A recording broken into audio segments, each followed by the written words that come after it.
100 years later, the Negro is still languished in the corners of American society. He finds himself in exile in his own land, in his own land, in his own land. Leaving aside all the physical facts which one can quote, leaving aside rape or murder, leaving aside the bloody catalog of oppression, which we are in one way too familiar with already. What this does to the subjugated is to destroy his sense of reality.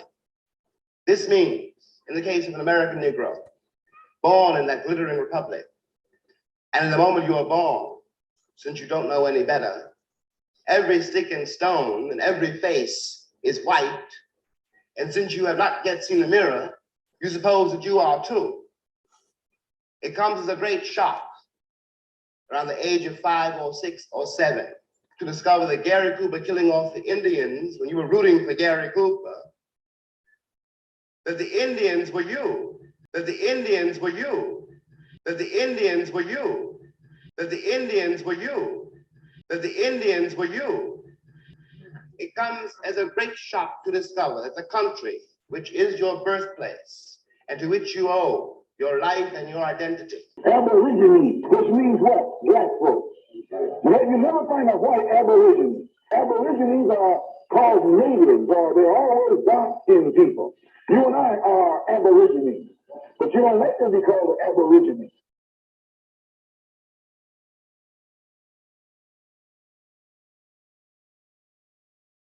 When I was reading to prepare for this interview, I was quite surprised to see you use the word Aborigines talking about African Americans. My purpose here today is to say that I'm very sorry, and I apologize to anyone whose feelings were hurt by my comment.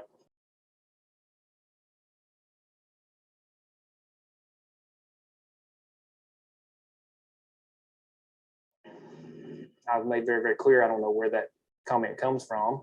Well, from your subconscious. Well, I guess. I mean, it's not even a normal thing anyone would say, even if you meant something in a negative.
My grandmother, who was a full-blood Cherokee Indian, was dark-skinned. And Cherokee, if she had permed her hair, she could have passed for a black person in North Tulsa, which is our black community here.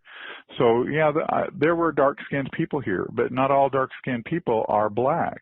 But guess what? In fact, nobody's black. Africans call themselves black. We didn't call ourselves black. We are brown-skinned. So I don't consider myself black. You guys had your own names for each other. I know that because you had your own tribes and your own languages. So so now you are actually admitting that before slavery there were dark-skinned people here. There were American Indian here who. I'm talking about in terms of complexion. There were dark-skinned people here. We know we are American Indians, but they were dark-skinned. No, you all are not American Indian. We are.